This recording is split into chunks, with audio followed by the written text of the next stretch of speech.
finished my notebook too. All right. Don't mind me. Let me just pull them up from the thousands that I have.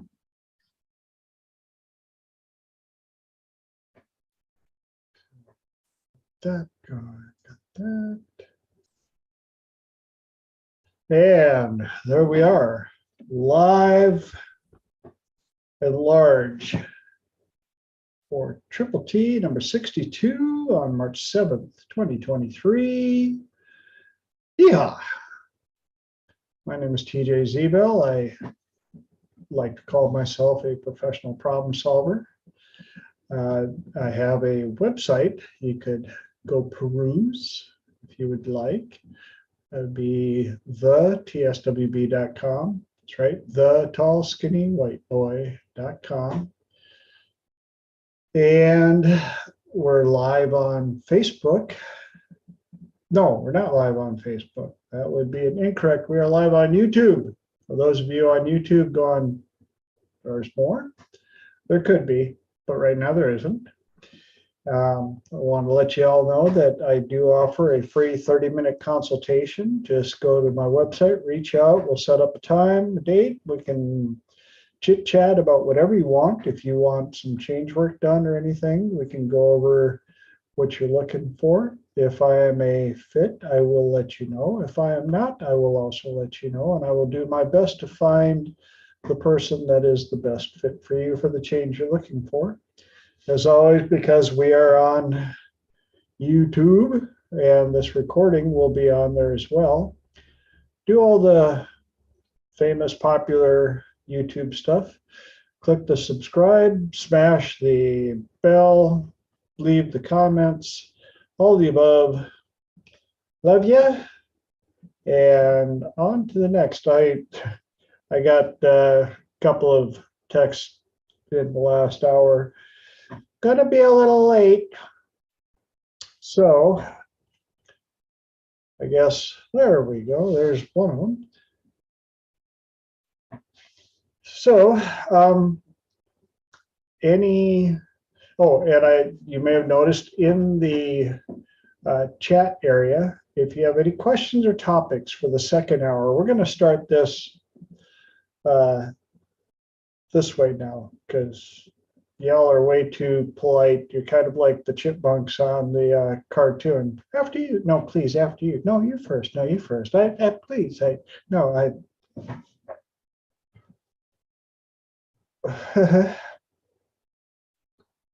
Okay, we'll see. How many times are we gonna play the after you game when it gets to the second hour? We like to be considerate. You're considerate of us. Well, I get that. Considerate. But I go, so who's got something? And 4 faces light up with that look of It's so true though. The chipmunks. No, you go. No, you go. Okay. Any ahas, epiphanies, stories we'd like to share from the last 7 days? Learning a lot on answering questions during interviews on the fly, during podcasts, and how to bring out the most in that moment and create those stories, not create them, but pick which stories and piece them together. So it's really funny because I used to hate tests in middle school and high school. And it's like, it feels like a test, but it's not. It's a really good, exciting thing to be a part of. So awesome. I've noticed. Yeah. That'll probably tie right into today's topic. So I'll be calling on you. Are you ready? I'm ready. Let's rock and roll. She's like, yeah.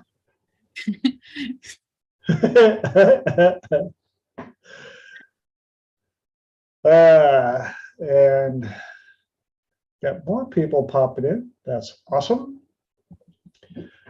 Well, if you saw the posts on Facebook, today's topics: power in words and phrases, accountability, and overwhelm. was me. That was cooking. That was cool. Power in words. I deal with this a lot, especially with client work.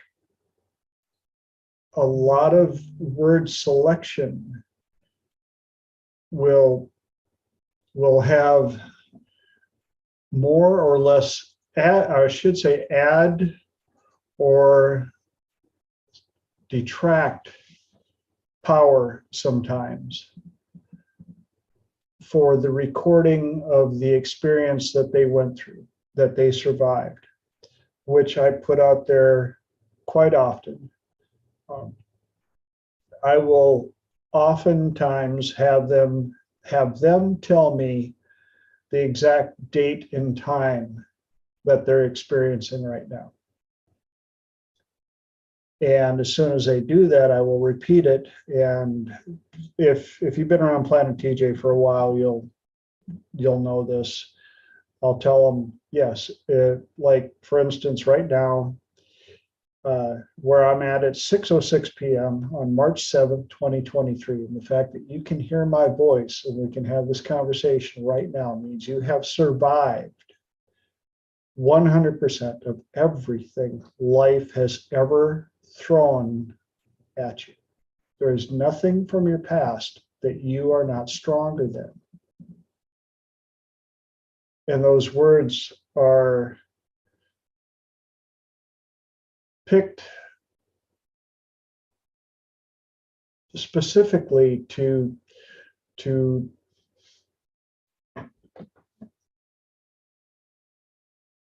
get inside of them and let them understand that it doesn't matter what happened. They've survived, they've made it. Along with that, there's going to be a number of words that tend to get used that I may get some pushback on for my approach on this, but I know how quickly I get the results I'm looking for when I do this. Anybody who studies the effects of war on people know that back in the day, I believe it was like World War I or earlier, what they went through was called battle fatigue. Shortly after that, they replaced it with shell shock.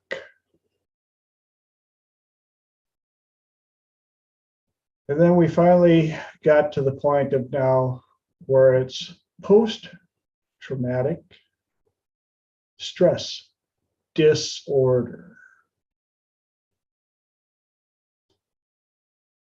Got to throw the disorder on there.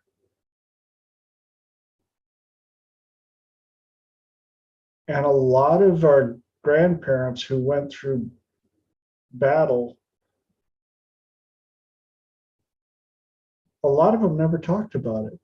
I know that my grandfather was there, but times were different. Boys were told to be tough and strong and you don't cry and all the above. But it also, I believe, if they were told that they may have suffered battle fatigue or shell shock, it didn't hold quite the same amount of energy.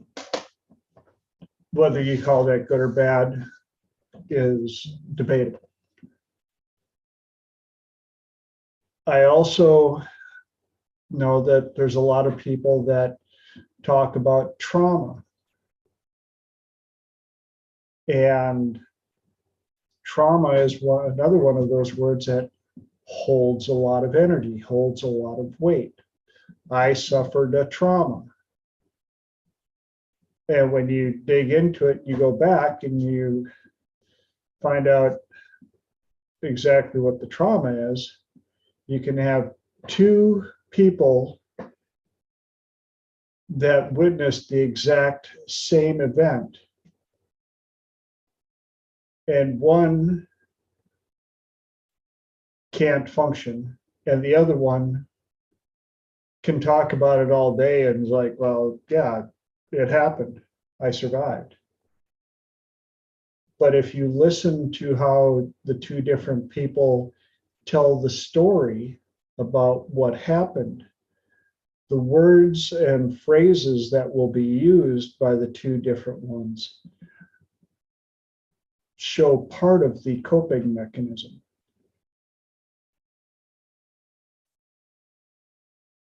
One saw somebody get hit with a bat.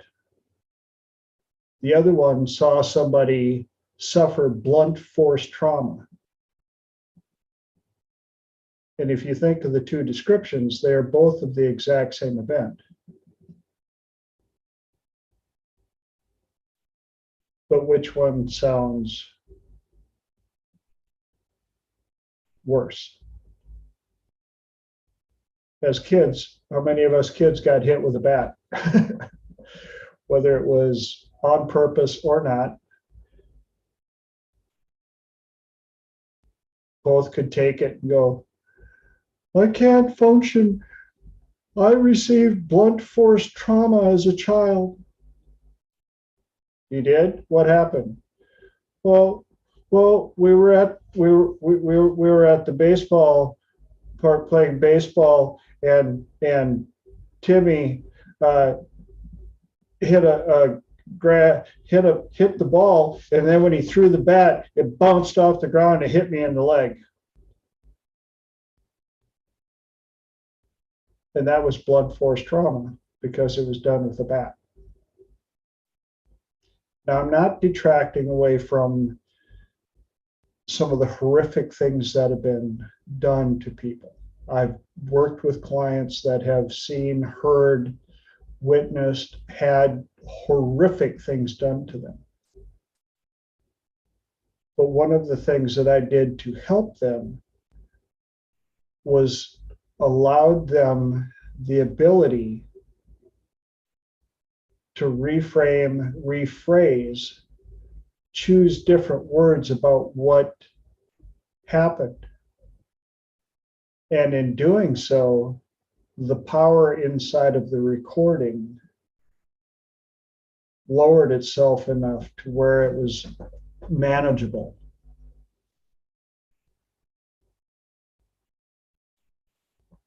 Any questions? How's it? Yes.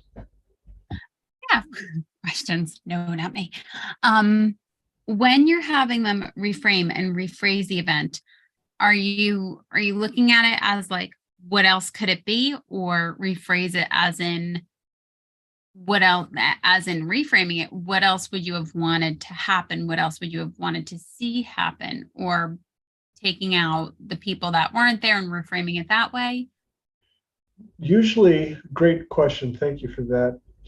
Usually I'll ask them, how else could you describe it? You've told me how it happened in the worst, most terrifying way. What would be another way that you could describe what happened? Not to get too graphic here because this is on YouTube as well. But one of my female clients had something happen to her at a party in college. And for the longest time, she identified that she had been raped and was angry at her sorority sisters for failing her and all the above, even though she admits she had drank too much, was at a party with guys present. And that doesn't excuse it regardless. But when she allowed herself to understand that she survived, she didn't get pregnant, she didn't get any diseases, I asked her,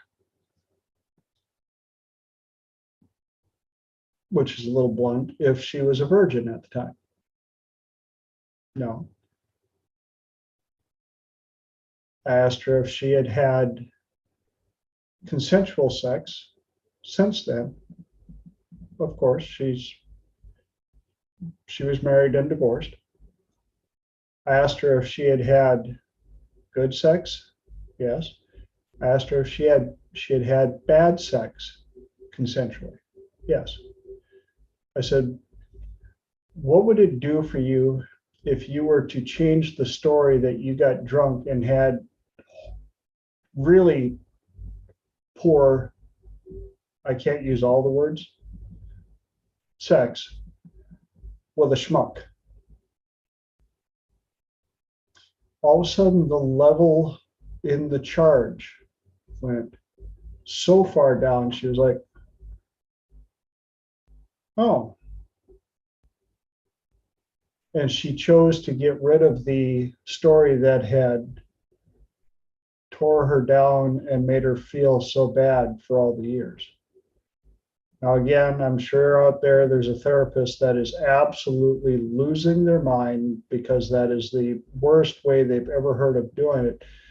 All I know is my client went from this level of pain to she doesn't even mention it anymore.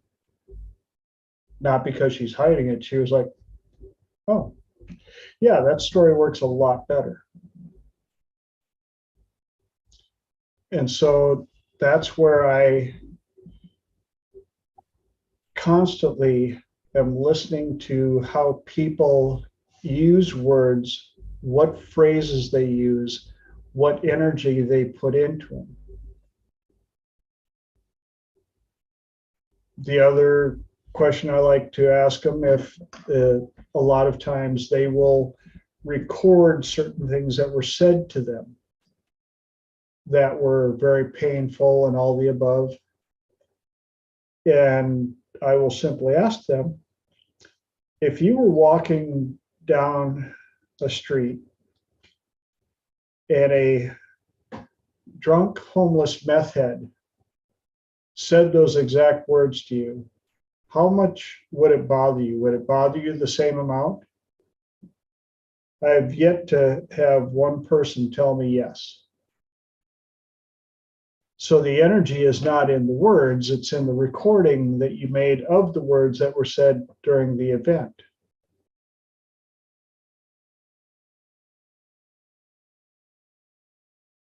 Once you discharge the words from the recording, they no longer have even a fraction of the energy they did before.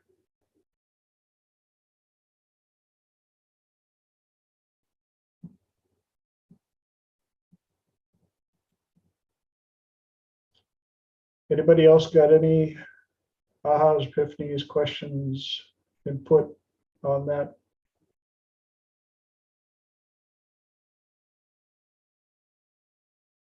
Yes, no? Woo.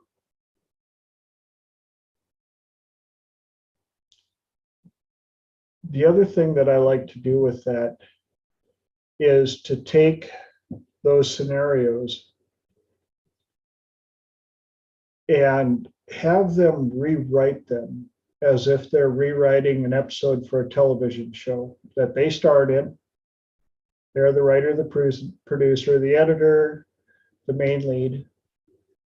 For those of you that were on last week's call, or if you watched last week's recording, you may remember where I'm now having people, clients, identify their different personalities and name them as actors or actresses that are on stage representing them in the story of their life. Well, this will give the same opportunity because you have the ability now to go, yeah, that line was a lot harsher than it needed to be. What if we rewrote it as something a little more chill?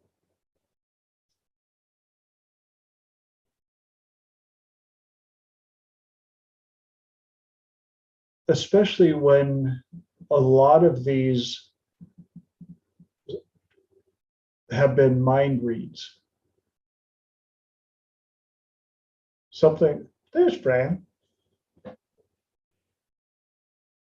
There was, some event happened, and so they put words in the other person's mouth, which they allowed to be amplified, and in doing so, caused more pain than they anticipated. And so when we go back and re-edit the episode or the event, all of a sudden the energy gets discharged. And in the end, typically that's what we're looking for.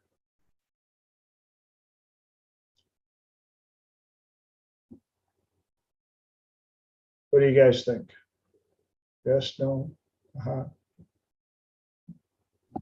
I had mentioned last week that identifying the actress that comes up, especially because you yourself could replay a recording in two completely different perspectives.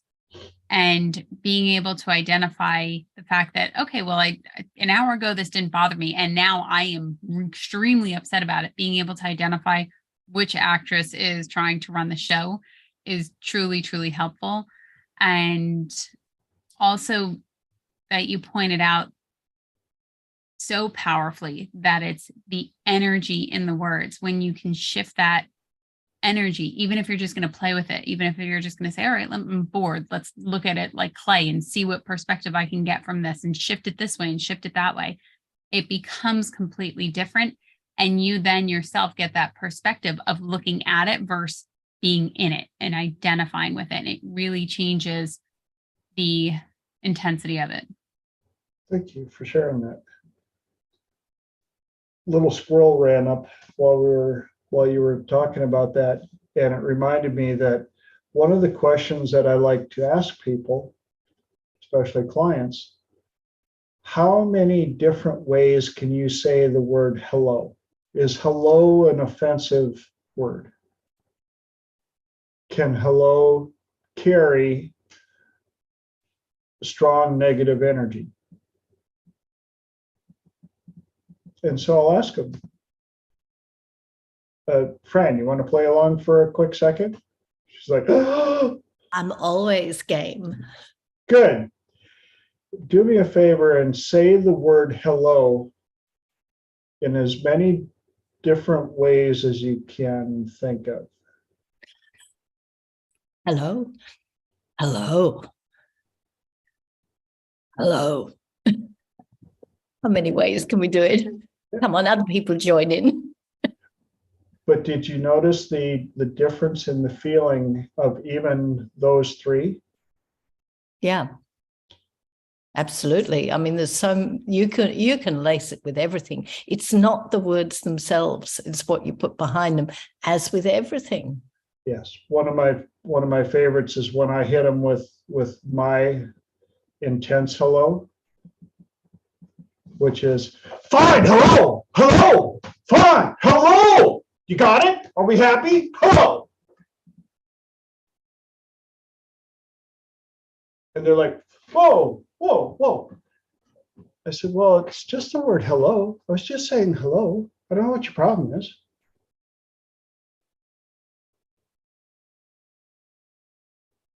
Or when your wife sees the other lady go, hello. And he's like, well, she just said hello.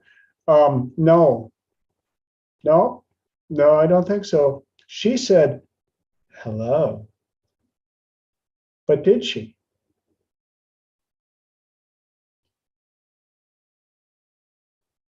that also depends on the SRUs and the mindset and where you're at as well. If you were to go back and actually have an actual surveillance camera, video recording, all the above, did they actually say it that way? Or was it perceived because of the emotional refractory period that you were in at the time? And sometimes when that's presented, I'll have them do 3-chair, which we've talked about a number of times on here. And they come out and they go, oh, all they said was hello. And I was in a terrible mood. And what I heard was, hello.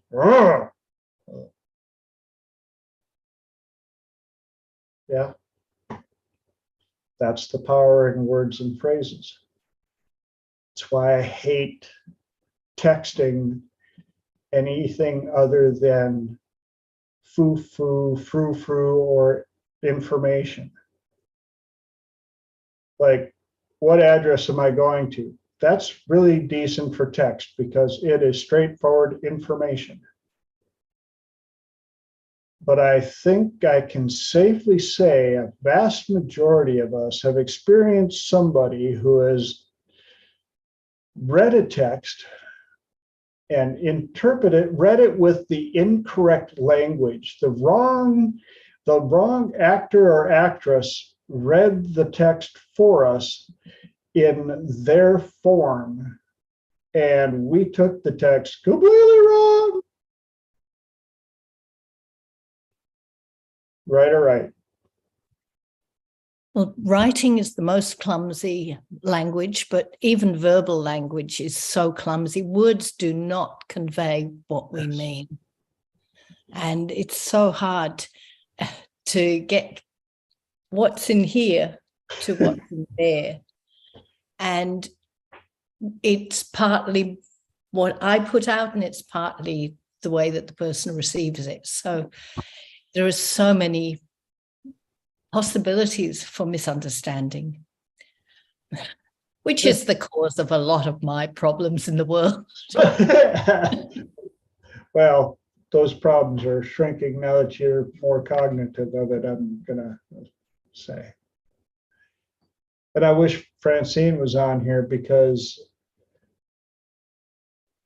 you take standard communication, and when you have to combine it through multiple languages and multiple interpretations of meanings. Like when I went to Europe, growing up in Minnesota, then, learning how to speak, Minnesotan, and then having to understand that not everybody talks like that, Then I got to traveling and I went to Europe and was out in the country in France and had to learn a whole lot of body language communication, and finding out that there are certain phrases that mean entirely different things in different areas.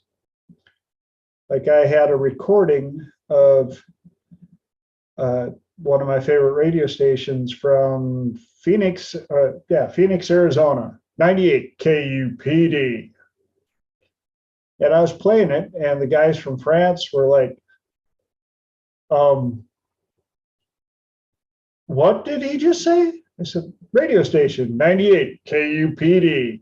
They're like,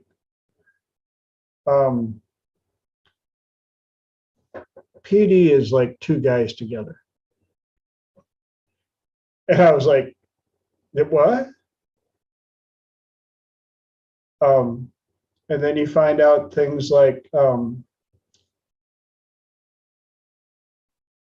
reason they don't sell the Chevy Nova in Spanish countries. In Spanish, Nova means won't go. Here, buy this lovely won't go car. It's fabulous. Or the French citron, which in English is lemon. Here, buy this lemon. You'll enjoy it. Not a big seller.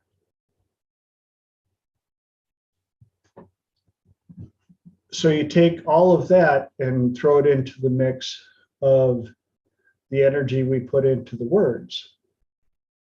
And you see how important it is to understand as many different sides of the conversation. Once it's already been said, where was the energy? How was it interpreted? How was it recorded? If the recording is causing stress, anxiety, damage, being able to go back and edit the recording, change the energy, change the recording, change the outcome.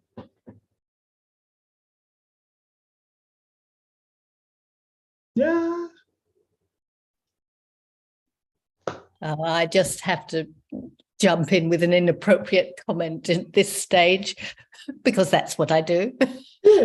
One of the classic things with me traveling or living first of all in England and then moving to Australia was the classic one is Durex. In Australia, Durex is sticky tape, tape, and in UK and probably other places, it's contraceptive prophylactic. So, Yes. When you ask, "Will you pass the Durex, please?" It's a little bit surprising. Yes.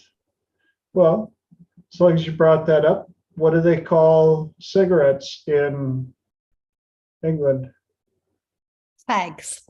I was not ready for that one. I had a biker looking dude walk up to me and go, "Excuse me, might you have a fag?" Huh? No, no, no, no. And before any of you think that I'm like homophobic or anything, no. But when you're 20 years old, grew up on a farm in Minnesota, that's not a question that most large men would walk up and, he had like, I not saying that they couldn't, but I was not ready for it.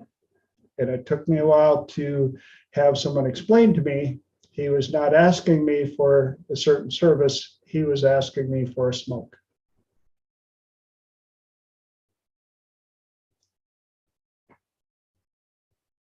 Obviously, I still have some energy attached to that one. I'm going to rewrite that whole.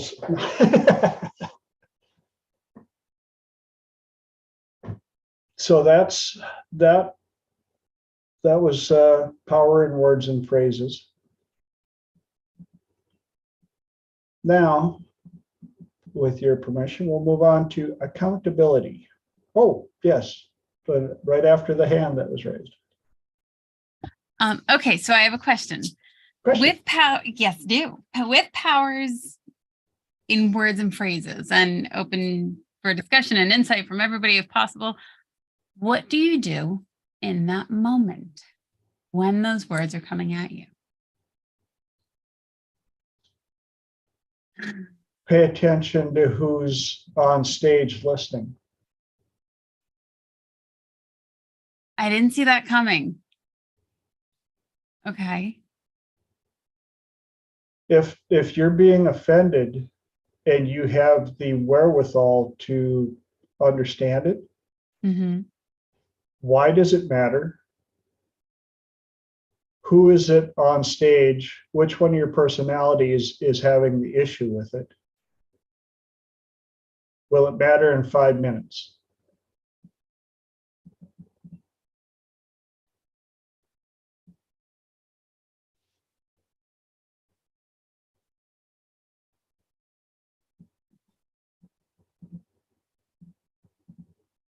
The thing I need help with is when the words are already coming out of your mouth and you suddenly realize it's, oh, I shouldn't be saying this, and you can't stop because you're in midstream. What the heck to do then? TJ, what would you do if maybe it's never happened to you? Oh, no, trust me, there have been many times I'm like, and of course, it depends hugely on the situation. But there have been times when I was like, I don't know why that just came out my mouth, but it did.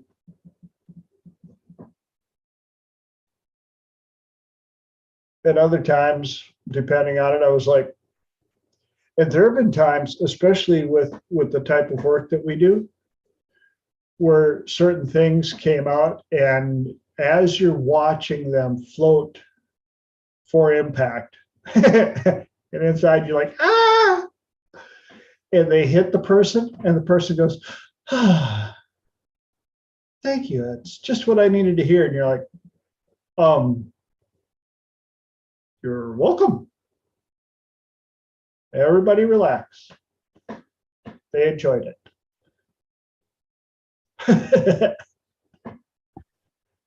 One thing that I do in conversation when I know I'm getting frustrated, I will specifically work to soften my voice and slow my speech. So I will actively make sure I am carefully focused on what I'm saying. And it definitely does take practice, but it helps deter, and it helps deter like major fights, but it also it puts me back in control, which is always a nice thing.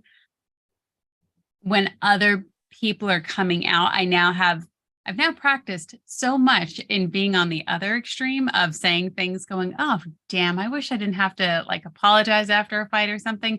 I know how uncomfortable that is to that point. So I've experienced that. So when this comes up, I can remember if I do this, I know I'm going to feel that way.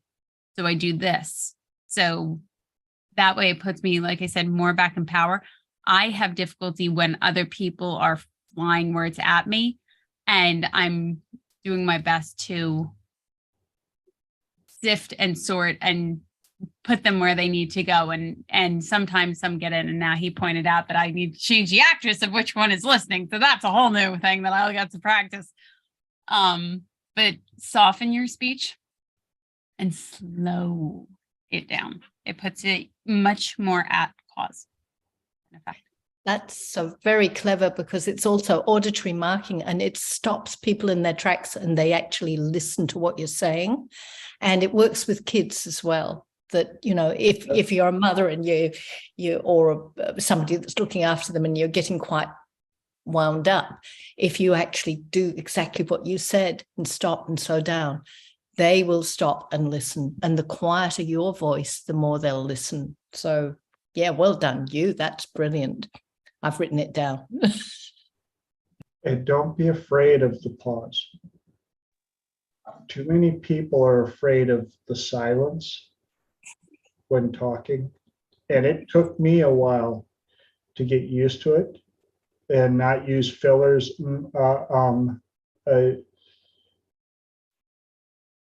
The pause in there oftentimes will allow the person to catch up and evaluate what they're taking in and what it means, how it's hitting. Now, one thing when Lenora was talking about when you're in a heated discussion and they're just rolling over you with words where you're amazed that they can talk that much with that much power without taking a breath. one technique that Dr. David Snyder taught us was the stop, start, now, where it's fabulous, but it has to be done. It's a good one to practice.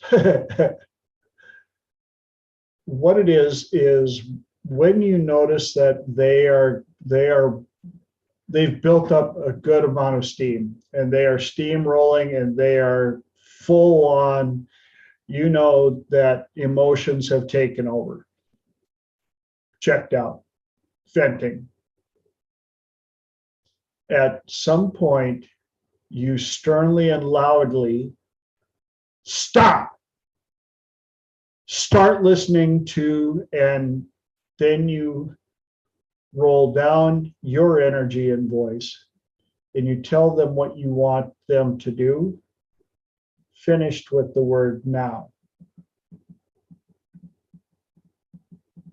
And one of the funniest stories I ever got out of this is my wife was city manager when we met. And as a city manager, your city is full of all sorts of actors and actresses. Most of them are good and relaxed, but you always seem to have those one or two that are going for drama deluxe. And she had one person in the city who was well known in City Hall, a very good actress, demanded her ways, didn't like the rules, thought the rules didn't apply to her, and if she was challenged, lost her mind and could cry on a dime. She should have been in Hollywood. And at one point, neighbors complained again because she was doing a whole bunch of stuff to their property that wasn't allowed. No permits, no nothing. So she came in and demanded that she have a meeting with my wife and the city mayor and da da da. And they knew it was going to be a show. Well, my wife had just learned the stop, start, now protocol. And so she's sitting right across the desk from Miss Hot to Trot. Mayor is sitting here. And this lady came in, put on a stellar performance. Even the mayor told me it was one of her standard stellar performances, and the tears and the anger and the angst and the, oh my God. And all of a sudden my wife goes, stop. Start listening to what we're saying. We're trying to work with you and you keep working against us. These rules are for everybody. They're not just singling you out. And you need to start listening and understanding what is going on in your neighborhood so that we can work with you now. And the lady went, "Burr." Tears stopped. And my wife looked over at the mayor and said, and I think you can go to your office now. The mayor was like, I think I'll go to my office now. And he takes off, and he said that everybody, because they had like an open atrium part with a bunch of people, a bunch of the office workers out there, they all had their hands ready to dial 911, expecting there to be like gnashing of teeth and somebody's, blood and everything. And about 5 minutes later, door to the office opens up and the actress apologized to my wife for, any scene she may have made. And she was happy that my wife explained everything to her and took off, and big smile on her face, and walked out. The mayor comes out and he's like, what just happened in there? And my wife goes, oh, it's a little something I learned this weekend. And goes back into the office. Talking to the mayor, he's like, what exactly do you guys teach? We teach a lot of stuff, sir. So that's stop, start, now. very effective. I've had to use it a number of times. Any questions on that?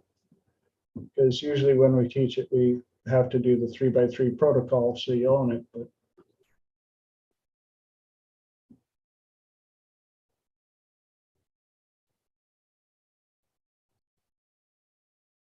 all right. Well, that leaves us with 15 minis left. I'm going to let you guys choose between accountability and overwhelm.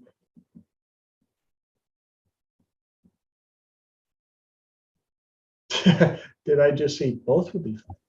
Both are good. Overwhelm first. Overwhelms Overwhelm.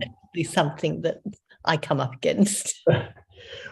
Overwhelm kind of ties in with what we were talking with power in words and phrases. And I get a lot of clients that come to me that express that they're feeling overwhelmed, whether it be with their job, with their relationship, with life. And it's interesting, especially when it's life. I'm just overwhelmed. I'm overwhelmed. I'm overwhelmed. And too often I find that they are staring at the forest and they can't focus on a single tree. And so I'll ask them or teach them how to chunk down.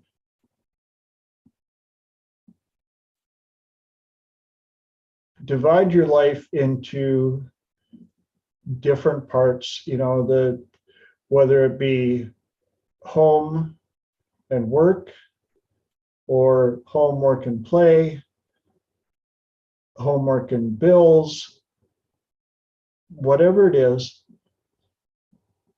Now you've separated into three. Now identify which one has the most power or the heaviest power.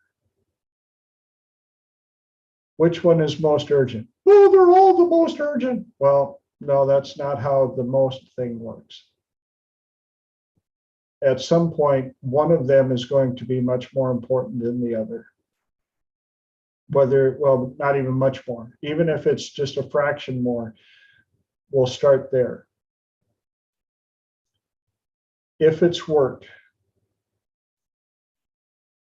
what are you currently doing?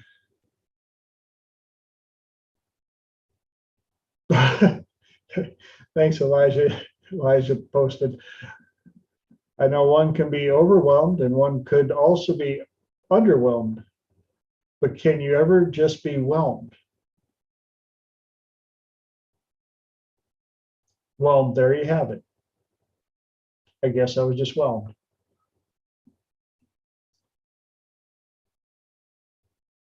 The nice thing about learning how to chunk down and chunk up, especially, and that's not to be confused with up chunking.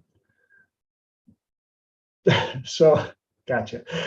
So when you're chunking down and you take the time to grab a piece of paper or a dry erase board or something and start working out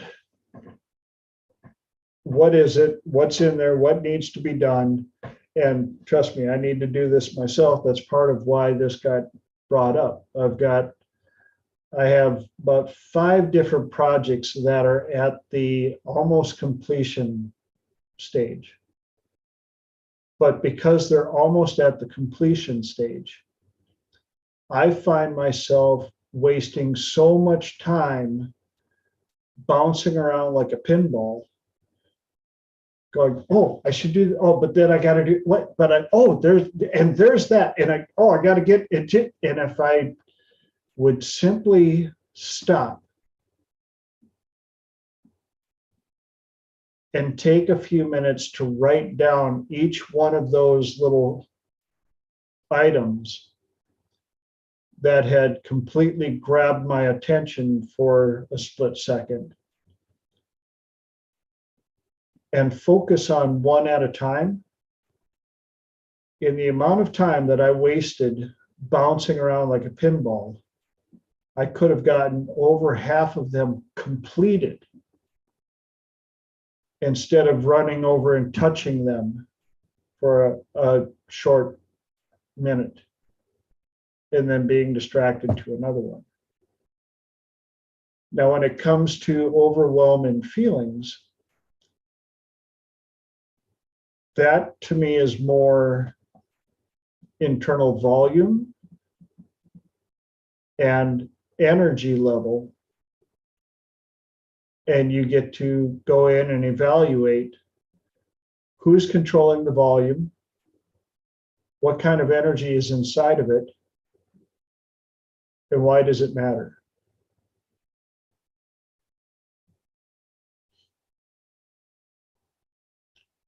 In the evaluation of those, oftentimes you find out that it really isn't as loud as you thought it was. Or you have the ability to go in and re-edit the recording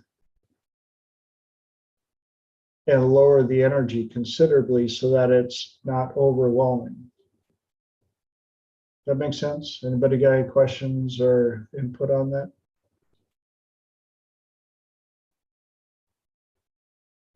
I have a question, and I don't know if it might be more of a general question for this one. You had said the energy level, look at the energy inside of it. Why does it matter? And that you may notice it's not as loud. Why is it that we will move away from things or we're constantly overwhelmed and we feel like it's so intense, but when we actually look at it, it dials down and it's not as bad as running from it? Does that make sense? Yes. Okay. Why does that happen? Or is that like a fight, flight, freeze response going on? Why does a mosquito in the middle of the night when you're trying to sleep that is snuck into the bedroom have so much power? Because you're focused on it, maybe? Yes, focus. During the day, you would almost have to see the mosquito to notice it's there. But in the environment, situation, what it means to you, if it was a fly, you can still hear it, but you're like, ugh, shut up. But a mosquito, which is even smaller, you start to focus on what could happen, right? Mm-hmm. That flipping mosquito, as soon as I fall asleep, is going to land right here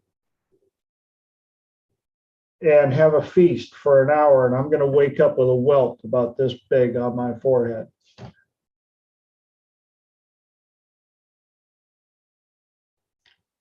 The sounds, the recordings and stuff on the inside, oftentimes when they're playing there, our conscious and our subconscious likes to do the same thing.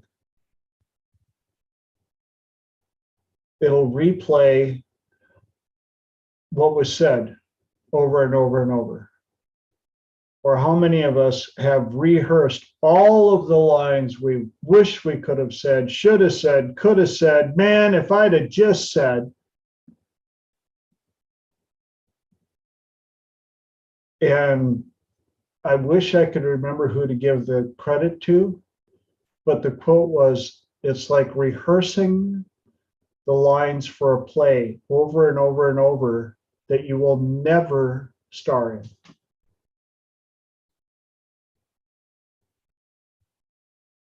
And you can decide, is it worth the time, effort, and energy to do all of these rehearsals? Or do you just simply admit, you know what? Done. Yes, I could have, should have, would have. But if I keep focusing on what I should have, I'm going to have a should have life. And who needs a should have life nowadays?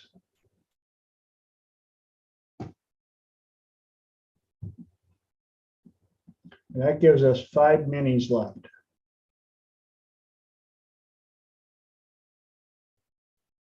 Any other ahas, epiphanies, input, questions?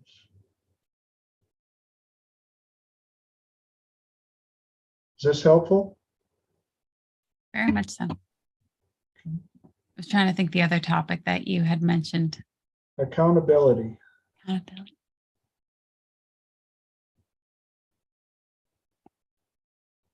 See what I can throw out in 5 minutes. Yeah.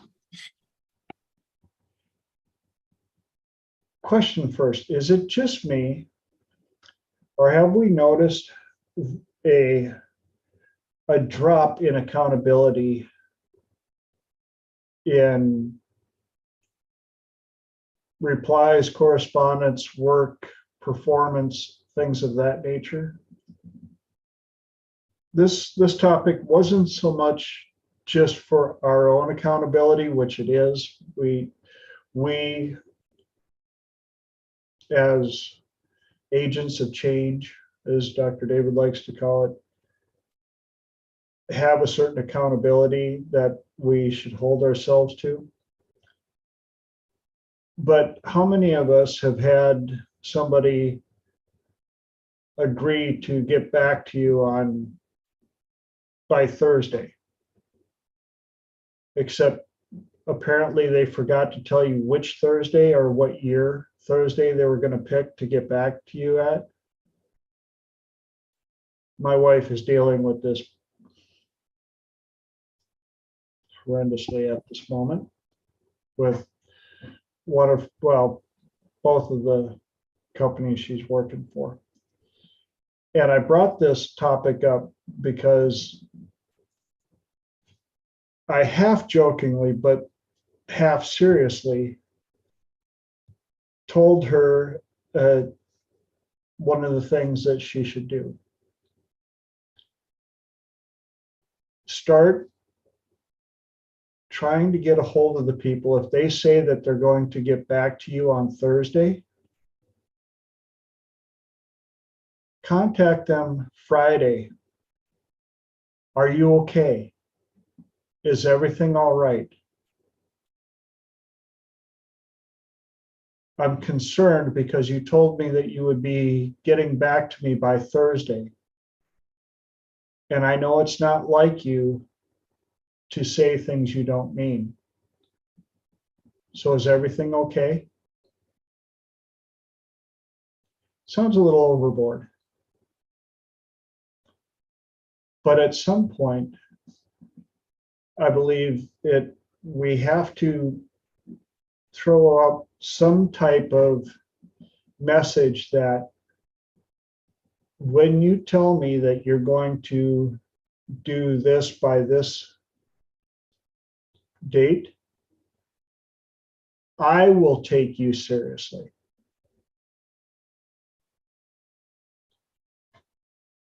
And then once that precedence is set, if they continue, then you can counter them with, well, I'll get back to you by Thursday. Which Thursday? Because we had a little discussion, or we had a little discrepancy last time. And you're up against 7 other projects. And if we're talking next Thursday, I will be moving one of those projects up in your spot.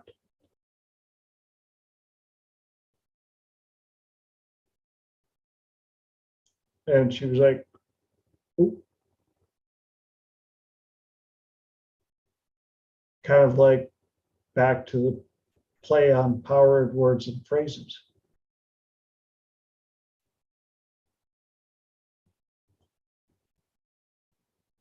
people that are really good at stuff like this are especially lawyers.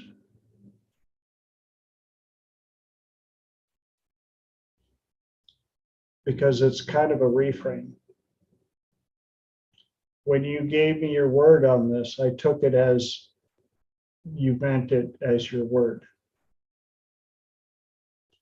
One of the other ones, Darren Hardy told a story about a very tough lesson his father learned. He had set up a 8 a.m. appointment with a high-level businessman he wanted to do work with.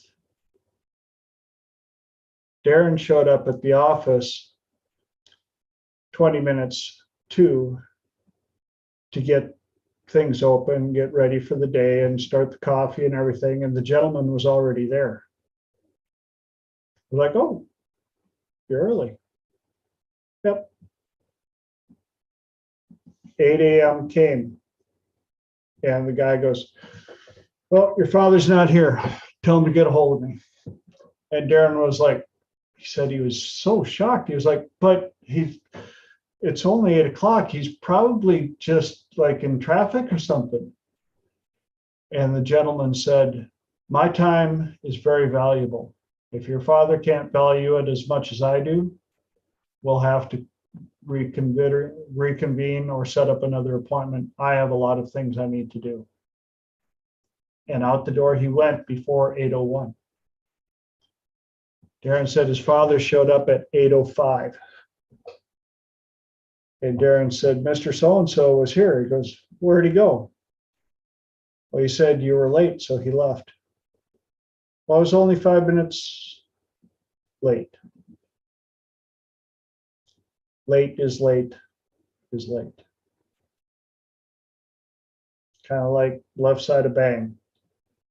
If any of you have ever heard that expression, it's an expression from military and bomb squads. You always want to arrive left side of bang, because once it hits straight up, the damage is done. And so I've done my best to adopt the concept of if I'm not 5 minutes early, I'm late. I would much rather arrive left side of bang than to apologize on the backside.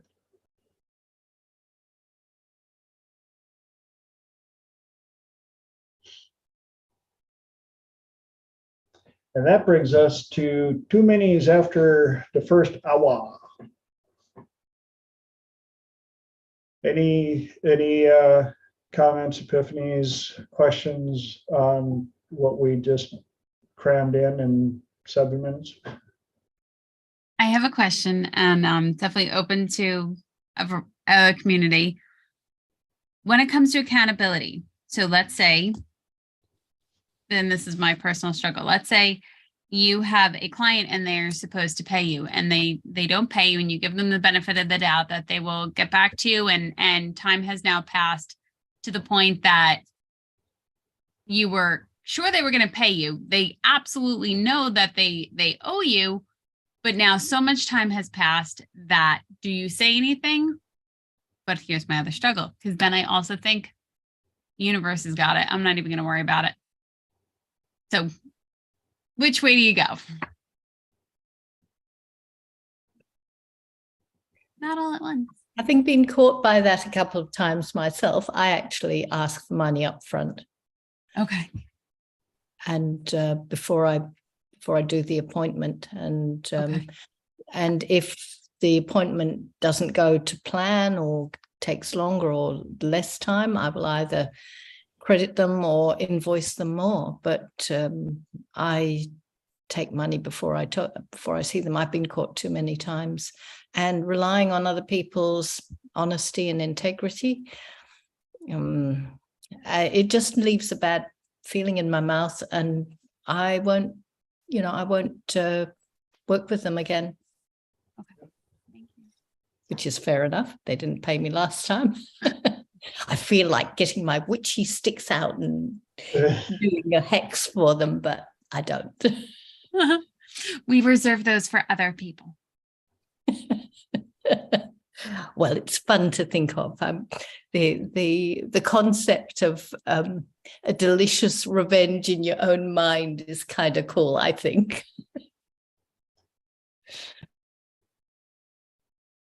As long as you make it really over the top and dramatic. One thing that you can do is put it on somebody else's notice. You contact the client and go, my bookkeeper was going through my accounts receivable, and I don't know if I screwed up or what, but there's a X amount balance on your account. Do you remember how you paid for it? Do you have any proof? Because a vast amount of the time, they didn't pay you cash, and everybody knows it. But then it's not, hey, I was going through and you still owe me money. It's my bookkeeper brought it up to me and I couldn't answer.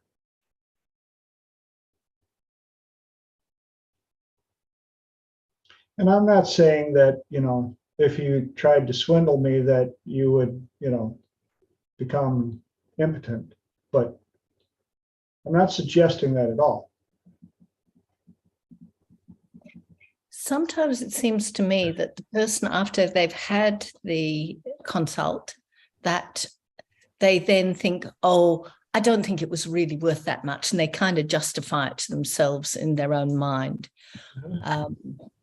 I think that's part of their thinking. And the longer time between your appointment and them paying, the less likely you're going to get anything from them. Especially with what we do with change work. It's different when it's something tangible that they still have in their house or in their shop or whatever. Yeah, you can't give it back. Yeah. That's why lawyers are so adamant about charging, because you're paying them for words and knowledge.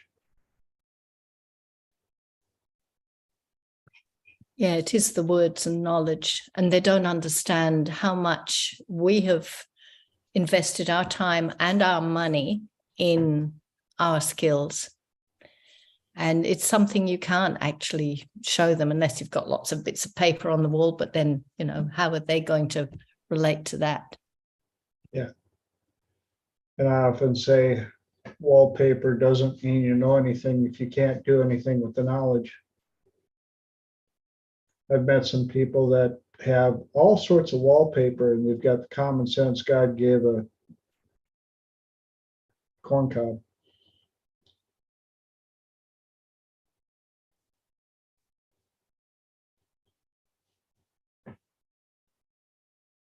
Thank you. So we are in the second hour, and I only saw one person comment that she had a question. And I already asked it. Would you believe that? It came in at the perfect timing when you're talking about phrases, and I had asked how you receive it. So thankfully, I'm still well prepared. Question about time distortion. So great. That's a very large topic. So was there anything in particular? I know we've talked about timeline, and how do you, and doesn't matter if somebody is in time, as in it's going front to back, or if it's going left to right. And as we also talked about, time going by as a slow moving train, but then there was also one where you step into it at home. You mentioned at one point your client would like hang it up like a wreath as they left the house so that they were on time, and then took it back when they moved into the house and they stepped into the house. So, oh, good. I'm glad, glad you got all that. So yeah, thoughts about time distortion and time manipulation in the way that you had mentioned later. Does anybody else want to chime in on that before I give my take on it? Well, I've just had a flash through my brain that is, before you get started, about my most extreme time distortion was actually being in labor with my 2 daughters, that time just lost any meaning, that the state that I was in at the time expanded forever in all directions, whether I was in contraction or not in a contraction. That when I was not in a contraction, I didn't believe I was in labor because, you know, everything was comfortable and okay, and I thought I was a fraud and may as well go home. But when I was actually having a contraction, it went on forever, and it felt like it would never end and that the birth would never happen. So that was my most extreme sense of time distortion that I've experienced. And whether that was focus, I'd like you, TJ, if you could maybe give me some insight into why the foreverness was there. And also, you know, if you experience a shock or a heartbreak or a loss, that sense of time expands incredibly. So can I add that to your mix, TJ? Well, part of it you answered in what you were saying is focus, especially in times of very intense things happening. I've noticed one of 2 phenomena, because I've witnessed that myself. I've witnessed extreme accidents, fatal accidents, and even when they happened, time slowed down. Whoa.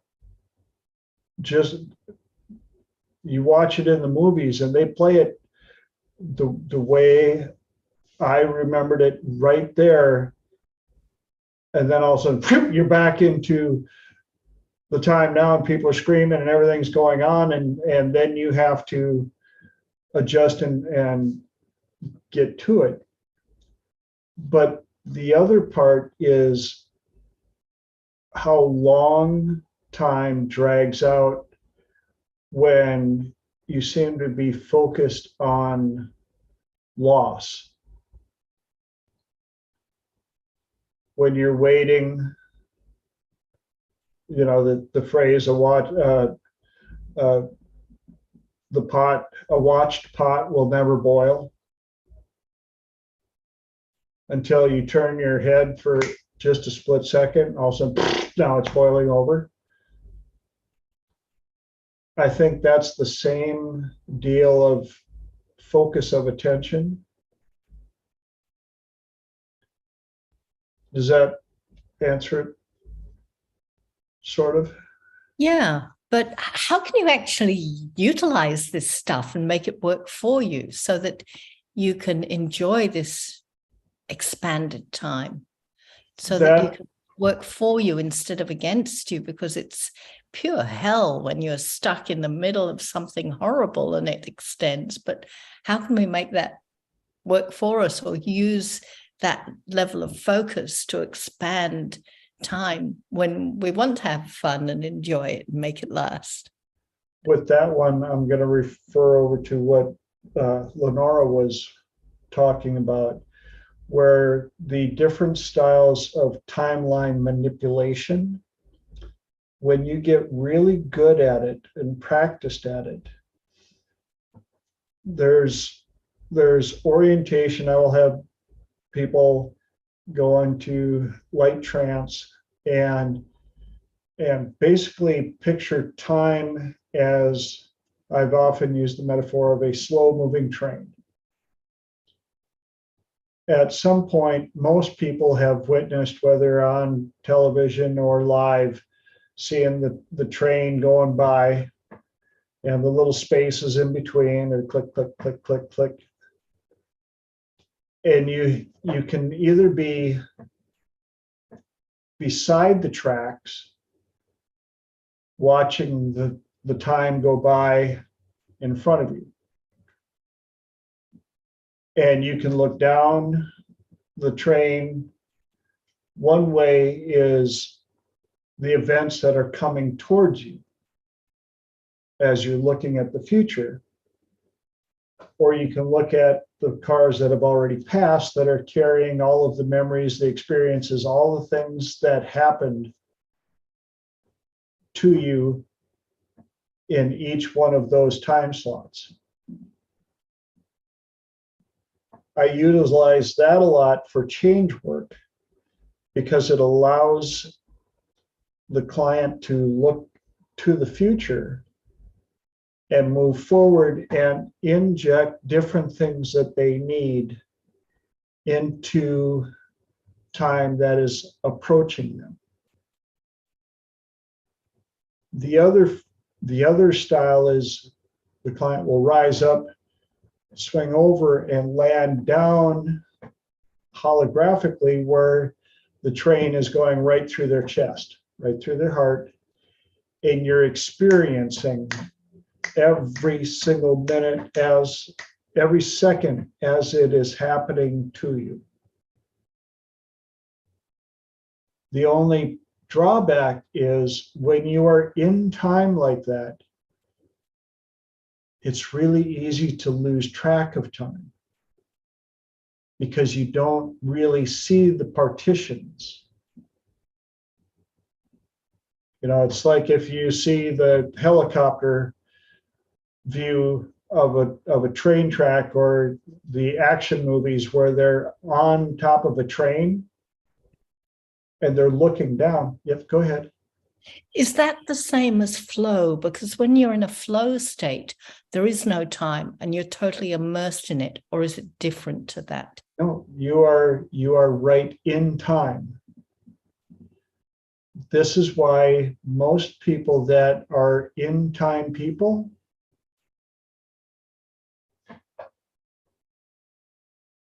typically aren't on time because they're right in time. They're experiencing life. Those are the ones that are experiencing life at a majestic level because they are feeling, they're experiencing every second that is happening to them, with them, in them. Whereas the people who are on the side of the tracks, they're the ones that love their day planner and their calendar app and their meeting notification, and they have 3 clocks in every room, and because they have to be able to keep track of what's going on so that they know they are ready for when that train car that is happening at 7 a.m. arrives. They have everything already loaded on the car that they need to get stuff done. Yes, Lenora. It's so funny that you said that because one of the questions Fran had mentioned, what did Elijah say? I'm an in-time person, never not late, everywhere I go, always lost in moments. So I am a huge person looking at their calendar, looking at their clock, but to be in time, the way that TJ is talking about it quite literally makes me a little uneasy. But what I do to expand time is completely different. I literally will say time is on my side. Time is expanding just for me, and I'll manipulate it that way. But to be so lost in the moment and not know the time, oh no, pretty sure I just broke out into a sweat. Can I challenge that for a split second? Sure. Have you ever watched a movie and lost track of time because you were so into the movie? Yeah, I'm sure that happens. That's part of being in time. But like, even if I look at it, I'm like, oh, well, now 19 minutes are gone. Or like, oh, no, time is gone.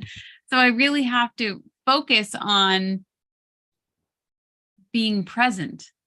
Yes. And the other thing that I teach clients, especially for those that are through time and watching the train cars go by, you can reach out and you can grab the train and stretch it so that the gaps between the cars are much wider, to slow time down a little bit. People that are, I just can't get enough done. And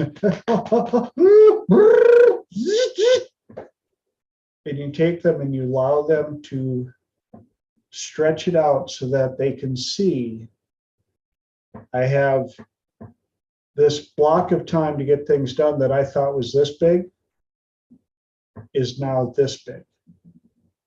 And I can see the seconds inside of the minute and the minutes inside of the hour, instead of the one day that I have everything that I need to get done.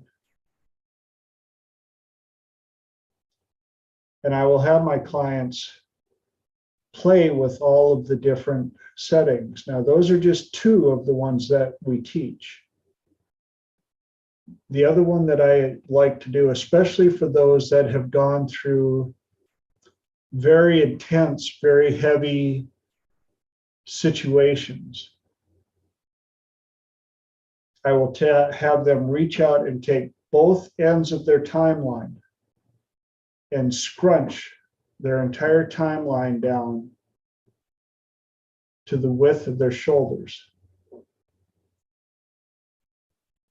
And in doing so, I'll tell them, okay, so here's your entire timeline from conception to the end of time, end of days, I call it.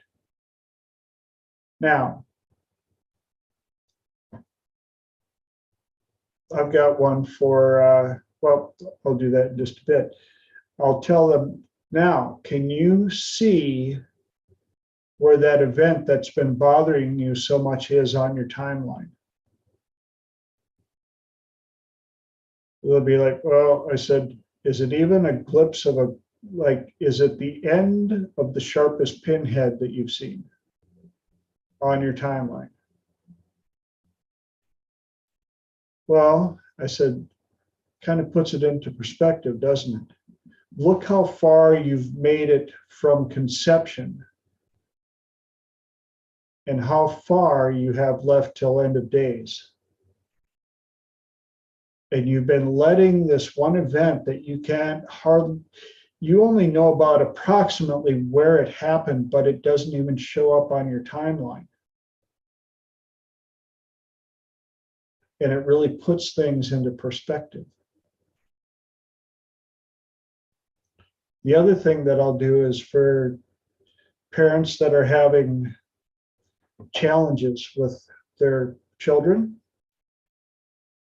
I will use this one and I will have them scrunch timeline down to fit between their shoulders. And I go, notice the time from conception to where you gave birth or you welcomed your child.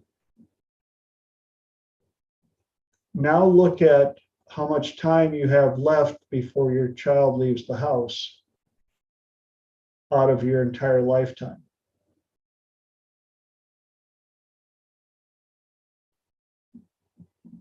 What do you want to do with that fraction of that time that's left? How do you want to handle it? And for those that like to meditate and bliss out and enjoy life, we'll have them take their entire timeline, scrunch it down super small, and place it right into the center of their heart.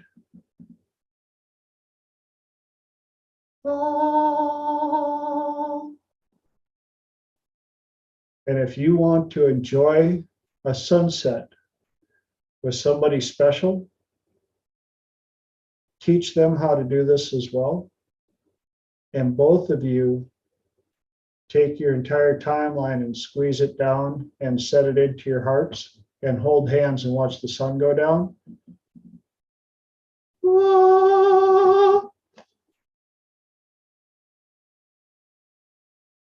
I actually had a mother and son combination client. They've been through some stuff, and the boy was, he was ahead of his time. He was older than his days. And I taught this, and he and his mom got in the habit of, that's how they would go to bed, is she would come in and say goodnight, sit down on the edge of his bed, and they would both grab their timeline, squish it down, put it in their heart, and then they would go to bed. And she said his anxiety, his whole, because he had control of everything. Elijah asked, have you ever gone the other way? And I'm not quite sure.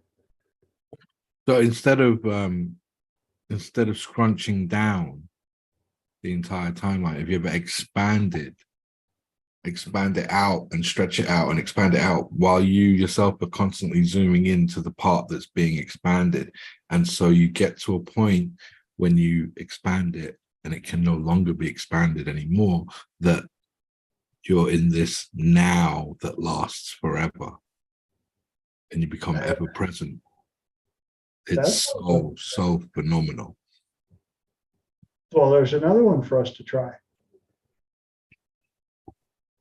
Because you literally become ever present, and you are like, when you're in now, like truly in now and truly present, that's another kind of flow. That's what I love about this. We give that one a shot.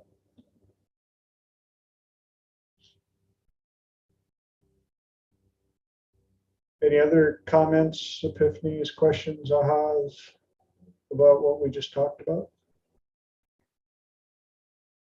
I think it would be really useful to be able to just sort of flip in and out to in time, through time, whatever, at will, and to be able to expand, to get all the stuff done that you've got to get done, and then have this moment of total expansion, maybe even to the level that Elijah is expressing, that, time doesn't exist, that you are omnipotence itself and totally immersed.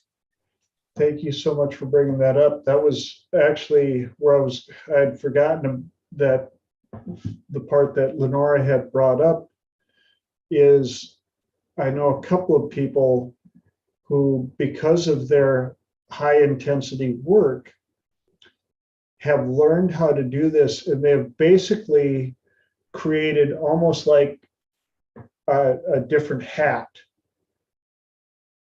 And they have a little automatic hat switcher, so that when they leave the house in the morning and they walk through the door, it puts on the hat that puts them through time, so that they're on time, they're keeping track, they've got their day, their day planner, people, da da da da da.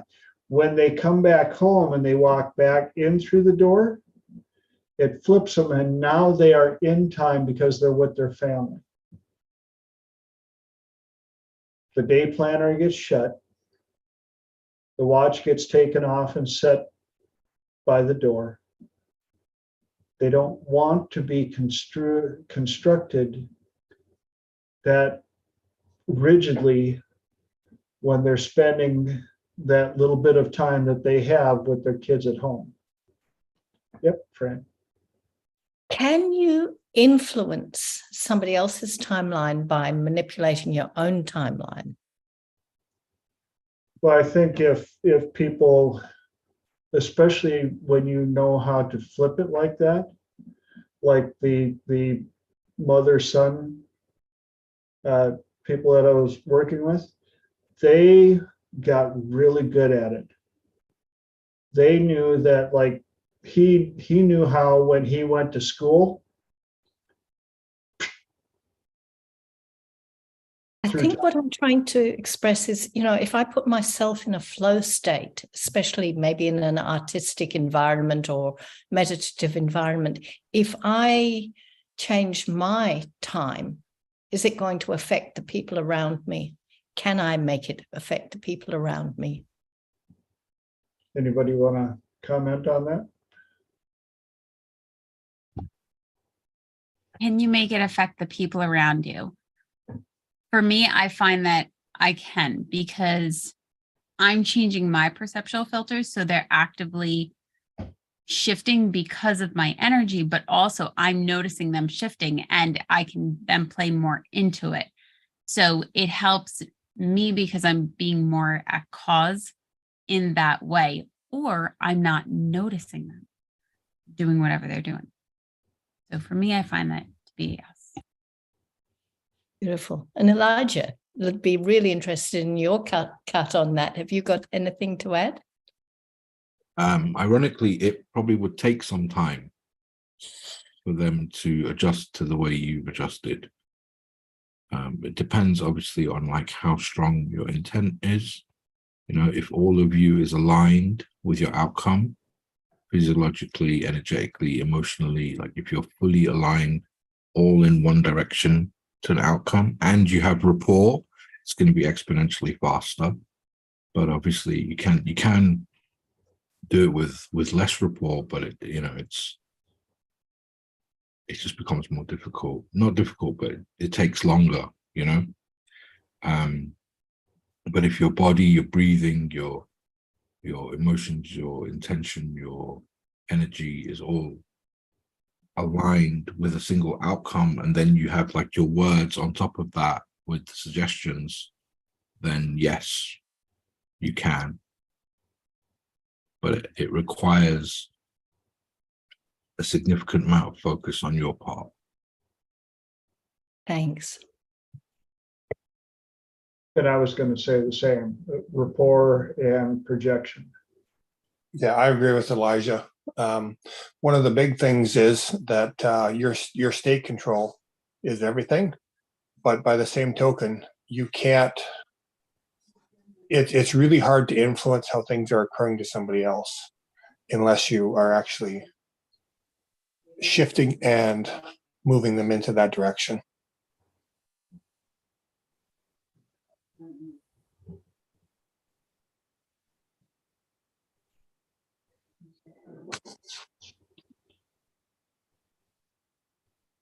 Silence.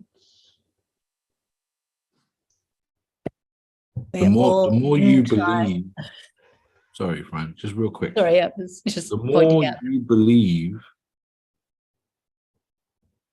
what you yourself are hallucinating, the easier it will be for them to feel what you say.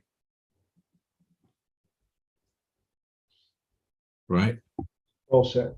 So if you can really go in time for a moment and kind of really lose yourself in the moment, like you've seen me when I do my hypnosis a lot, Fran, right?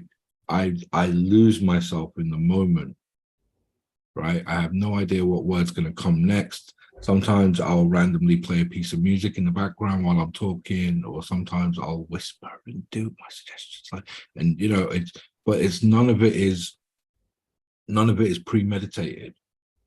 I go into the state and then I let it come out of me whichever way it does, and then I course correct as and when needed based on the inputs that I'm getting, of the reactions and the responses from the other person, be it the micro movements in their face, the change in the breathing, change in the color, change in pupil dilation, all of that stuff. That you're just paying attention on the outside, taking it in, while allowing what is on output from you to happen automatically. You kind of trust your unconscious to say and do what it needs to, because the technique, well, not the technique because it's not really a technique, but like the principles and the building blocks of how influence works, right? And so once you have rapport with someone, you just kind of, it's back to that whole set it and forget it. Like when you're manifesting, you set the intention of what you want to manifest, and you have to let it go, right? So that in this way, it's also a letting go, but in you're letting go of yourself. You know, you kind of loosen the reins a little bit and let the horse run free. And that's how you kind of channel the divine. So you're describing that process very eloquently. I'm sure, for example, like artists, musicians, you know, singer-songwriters, they practice a lot, but when they're on stage, they just let it go and express, right? Dancers are the same way. They practice their dance moves and their spins and their little hops and all that endlessly. But when it's time to perform, you just let go of it all and let your feet do the moving, right? And that's where you get the body spirit connection happening, that you let go of the conscious. You can't do it consciously. That's the thing. Consciously, you're too slow. You have to let go of it. Do you know what I mean? Well, it's like driving a car, even on a more simplistic level, that you don't have to think, now I've got to do this, now I've got to do that. Or walking, you know, you bypass all those processes, and we're just doing it on a different level.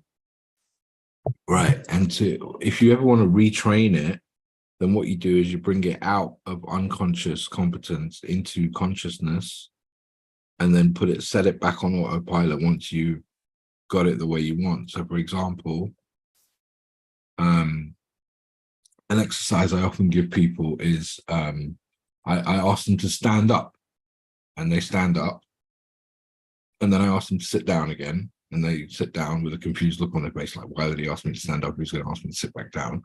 And then I say, this time stand up without standing up, just in your mind, stand up, and just kind of imagine and feel which muscles would engage in which order and which sequence for you to stand up. And I teach people to listen to those muscles, those feelings, those internal sensations, because that's how you learn to listen to your body. That's how you learn to shut out background noise and pick up on actual signals. So sometimes when people ask, like, oh, I wonder, is this me or is this someone else? That can be done by learning and taking time to listen to yourself, by doing things like wondering what it would be like to stand up without standing up. And you really learn to listen to your body and the own signals that you're getting from your own body. And once you get really good at that, and once you become really aware of that consciously, and then you let it go and put it back on autopilot, then it's really easy to spot when something is coming at you from an external source rather than it being your own thing, because you've gotten used to listening to your own thing. And you're like, hey, that frequency is not mine. That's someone else. That must be someone else's shit. Right? So the really good exercises is like learning to listen to yourself, like really listen to yourself.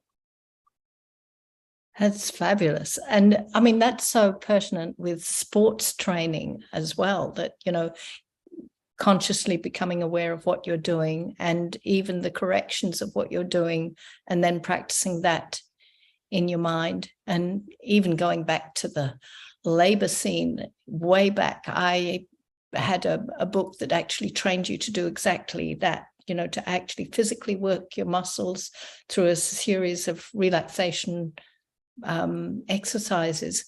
And as you got more used to that, then you just do it in your mind. And the level of body awareness and was exactly as you said, Elijah. So yeah, that's I got so many applications as well. Even better when you layer it, right? So if you can do an action, let's say you're a tennis player practicing a serve. If you can imagine the serve and actually physically serve at the same time, right? You get more of that alignment. Do you know the toothpick exercise? Everybody here knows David's toothpick exercise. You need two people to do it, so we can't really do it on Zoom. But basically,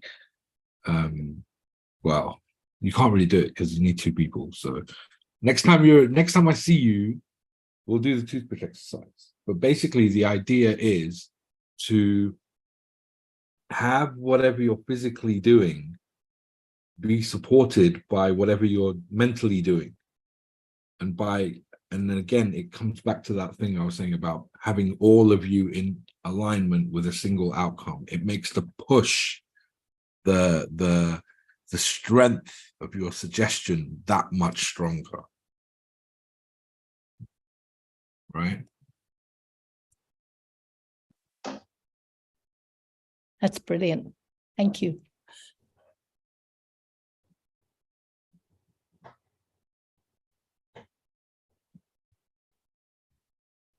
Okay, 20 minutes left. Who's got another one?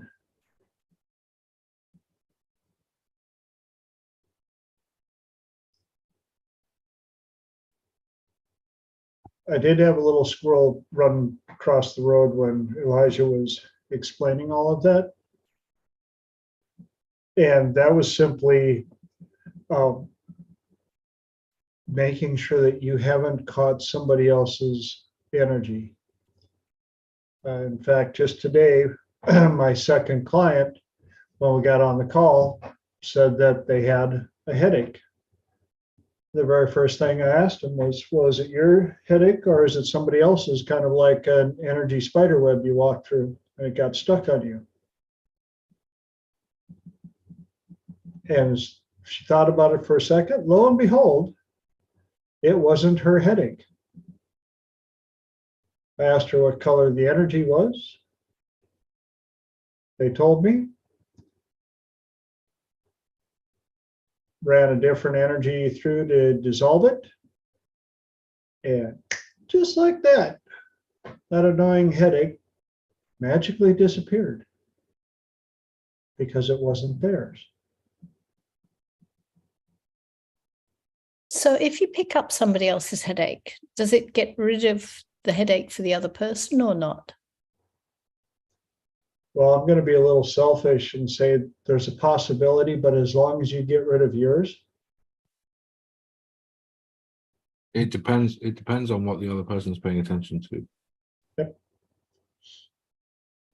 Because you know what you said earlier about, you had a question earlier about moments lasting longer than you'd want them to, but what it is, it's called the quantum Zeno effect. You can look it up, quantum Zeno, Z-E-N-O effect, right? And they did this experiment basically where they measured the half-life of beryllium isotope, right? And the half-life basically is just like how long it takes for it to decay and give up an electron, yeah? And what they found was the more often they took measurements, the slower the half-life was. And the less often they observed it, the faster it would change. So rapid, this whole thing about watch pot never boils, it's actually true. It's the quantum Zeno effect, right? So the rapid repeated observation of the same thing stabilizes the system. Okay, so if you have someone, you know, Fran, like when I get the change with someone and I'm like, are you sure? Really? How do you know? How do you know? Really? Are you sure? And I'm basically what I'm doing is I'm having them rapidly, repeatedly check that the change has worked. And what it does is it stabilizes the change. Right? So that's how you can use it to your advantage. The disadvantage is obviously if you keep thinking about something that's bothering you, it's going to keep bothering you. It's going to feel like time slows down and only half an hour went and I feel like I've been here all day. But that's because you're rapidly, repeatedly thinking of the same thing over and over and over again.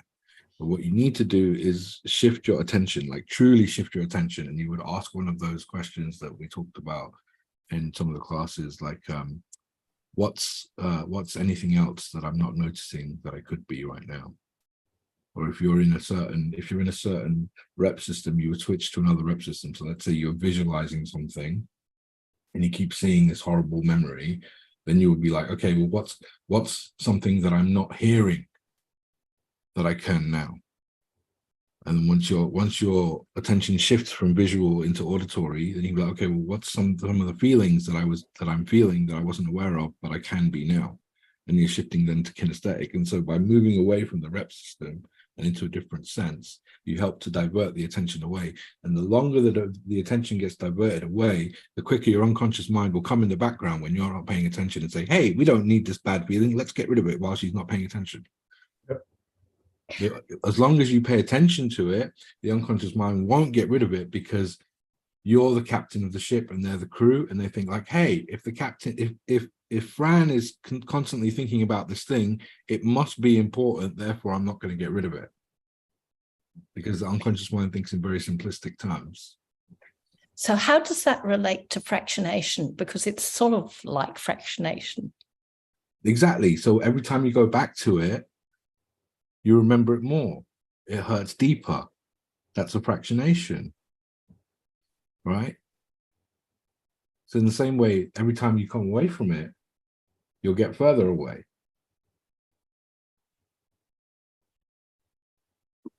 Which is why distracting yourself when you've been in an uncomfortable state kind of works as well. That's why the old adages like sleep on it, or go for a walk, get it off your mind. You know, those things work, because if you do manage to fall asleep, you actually go unconscious, right? And while you're unconscious, you're not paying attention to it. And while you're not paying attention to it, your unconscious mind will be like, hey, this feeling's horrible. She doesn't need this. Let's make it go away. And if you go for a walk, then you're changing your VAK system. So yeah, changing physiology, changing breathing, changing, you know, and if you've got music on or an audio book, there's more distractions, right? If you need to cross a busy road, more distractions, right? All kinds of stuff. Take your mind off it, literally.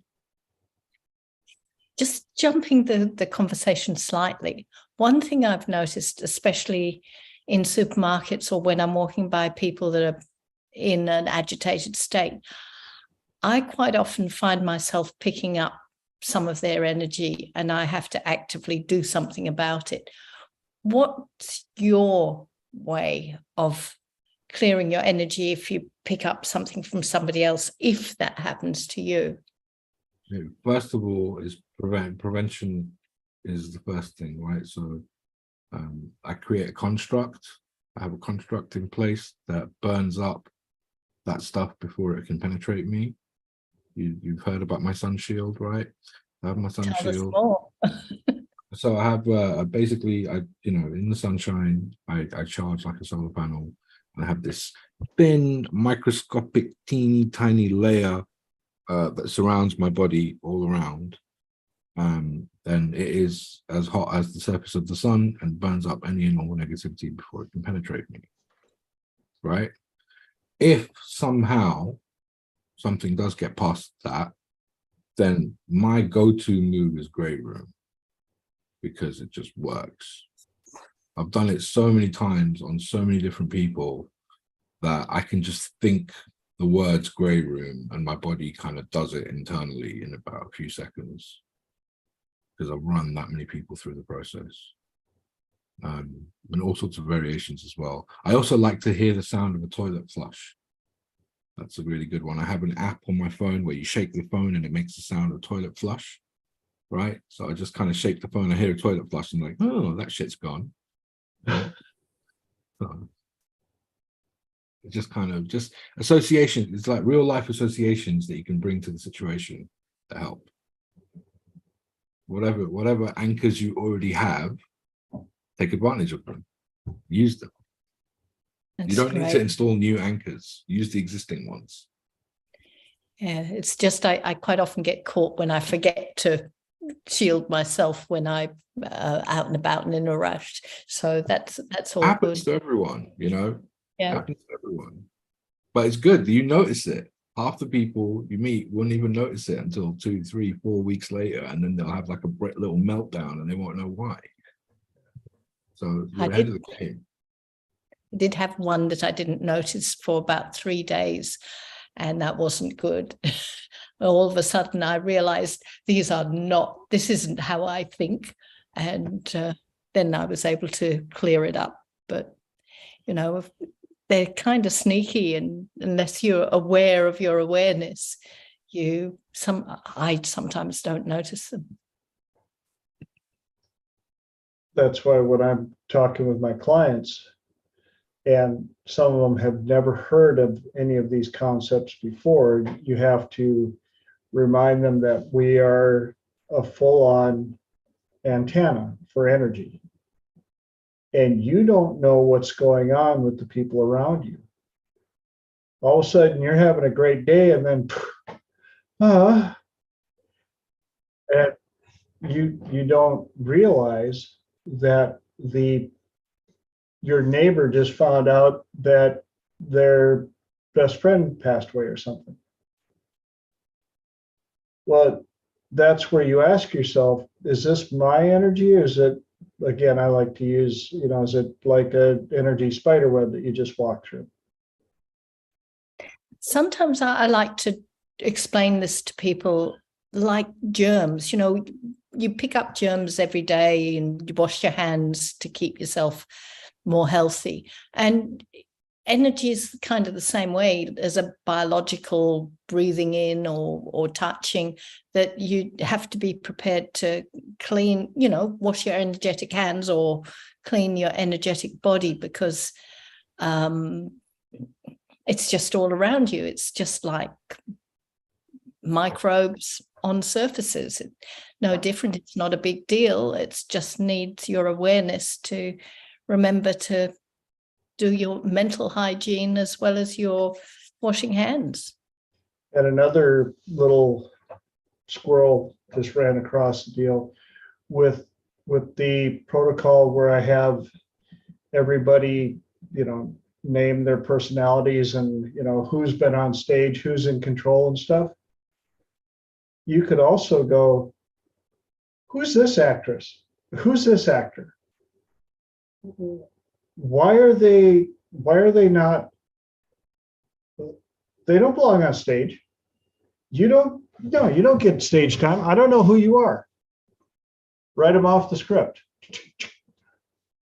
Pick out your personality that has the ability to go on and go, I'm sorry, we don't know you.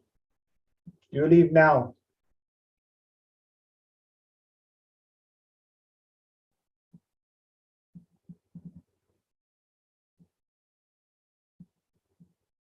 Which kind of brings me, I hope you don't mind me putting my weirdness into this, but my perception of energies that do attach to you, because they are an energy, they have this need to exist for themselves. So when I clear them up, I don't like to just always send them into the wild blue yonder and say, be gone.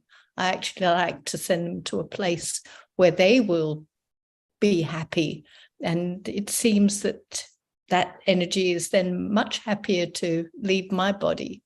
And my system is, I have a special portal of it, which is kind of like a one-way valve of evolved, lovely energy, and it will accommodate itself to the energy I don't want, that I want to evolve into something else, and I want that energy to be happy to go rather than expelling it into nothingness.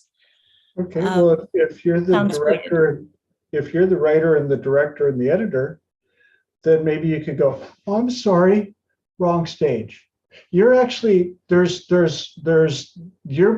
looking for the drama, the drama scene. That's the next stage over. You did such a good job at your drama, but this isn't a drama movie anymore. We're past that. So if you go across the hall, I hear there's a good drama going on over there. And best of luck to you. where it can express itself in the way that's good for it too. Yes. Everybody happy. Yes. Lenora? So really quickly, you had asked earlier, Fran, about can you get rid of somebody else's headache? I think if you're sending it out into the world, and if they tune into that, that's great. You setting the intention, but it's up to them if they actually absorb it in, because there is such a thing as surrogate tapping or surrogate transformation of sending that energy out with the best intention. And the other thing about, I'm telling you, this actress thing has been like completely altering and life shifting for me. So when I do go to sleep, I love how I said that. When I do go to sleep, like it's on the rarity. When I go to sleep, I do expand time. So time will expand just for me, mind and body. You have all the time in the world. So that's how I use that from that standpoint with time. I got about shrinking it down and putting it in my heart, which I do enjoy. And I also enjoy stretching it out. I thought that was great, Elijah. Awesome flip on that one. I will also set the intention of who do I want to wake up as? What actress do I want to wake up as? And focusing in on that so that I have direction. Because if I don't, like TJ said, sometimes, oh, I'm sorry, you're on another stage. And it happened to me the other night because I stupidly read my phone in the middle of the night, and boy, oh boy, did she have a freaking parade for like 2 hours and kept me awake. Neither here nor there. When you set the intention of who you want to be when you wake up, it's that much easier. And it's definitely a practice. It's definitely an art to cultivate. But I do find it incredibly pivotal to say which one is in control, which one should be running the show. And if it's not, being able to point a finger and saying, oh, that's what it is. I have control over this and I can shift faster. So how does expanding time when you go to sleep, if you haven't had the opportunity to have enough sleep available, can you expand time and give yourself plenty of sleep? What do you? Go for it, Elijah. Yeah, I do. That's so it. One word answer. Yes. Oh. I will actually. So if I have 4 hours of looking down the pipeline of 4 hours of sleep, I will stretch those 4 hours and I will stretch them out as far as I need to. And I will even say time will slow down and freeze or slow down to a snail's pace, whatever phrase that you like, just for you. You will get all the rest that you need. Mind and body, you have all the time that you need. You will wake up refreshed when you are ready, but time is slowing down just for you. And that's how I set it up. But I focus in on it until I feel it. And I feel that shift. Real quick, Fran. I've- Have you ever pulled up to a railroad crossing where a train is going by? Now, if all the train cars were short and stubby, how fast would it look like that train was going by? Now, if you had stretched those cars out to where each car was 10 times as long as the normal train car, even if the train was going at the same speed, your perception of it passing would seem much slower because each gap between the trains would take much longer to show up. And if you start matching your breathing and your heart rate to each time that gap shows up, it'll depend on how long you stretch out those cars.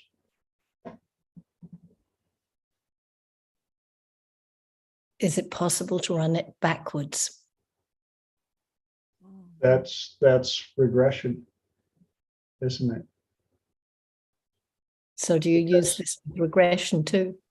Yeah, because something happened way down on car number age 5, but it's still recorded and it still holds all the energy inside of the train car at age 5.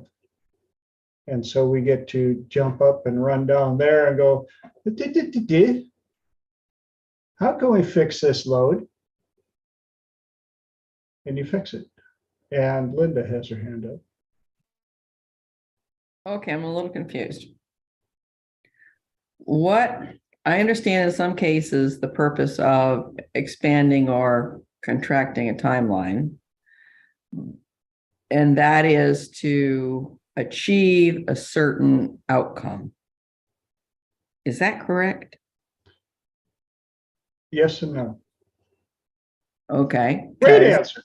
Okay, well. Sometimes, Yeah, sometimes, as Lenora pointed out, I guess that would still be an outcome.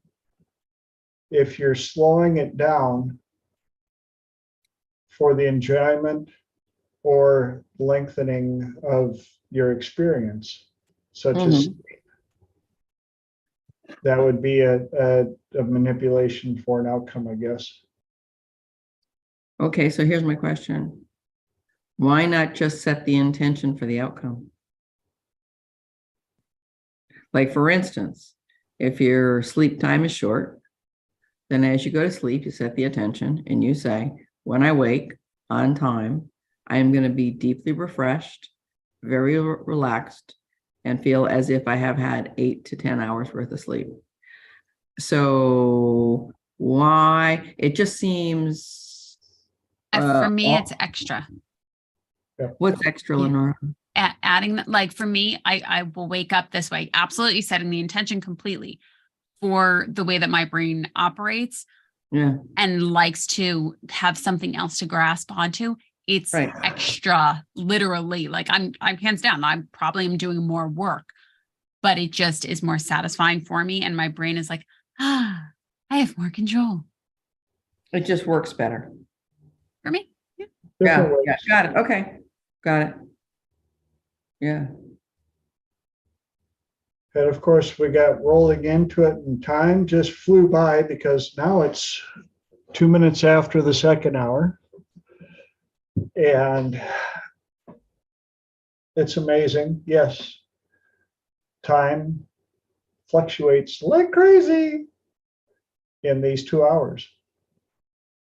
And I want to, as always, thank you guys for the one thing I can't give you back. Time. I can teach you how to stretch it, manipulate it, play with it, but I can't give you more. And I can't give you mine or all the above.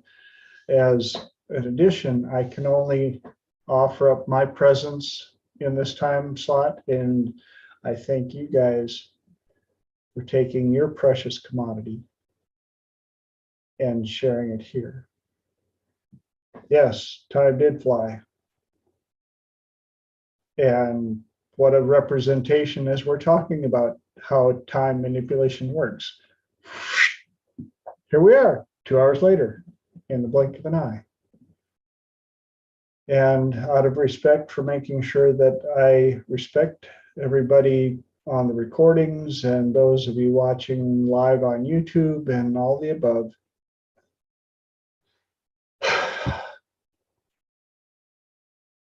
we're out of time. So I got to say, until next time, thank you very much. I love all of you.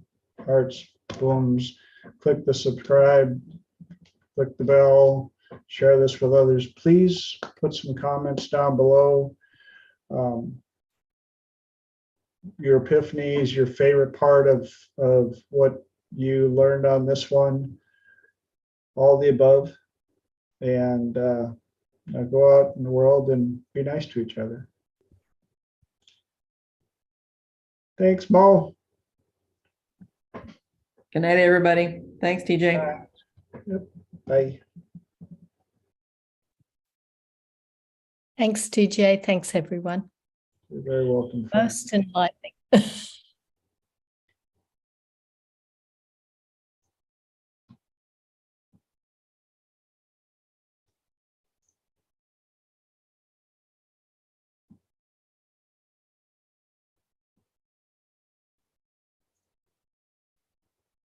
And I'm out of disk space again. Was wondering about that. I heard it say it stopped recording. Yep. You are live on YouTube right now, though.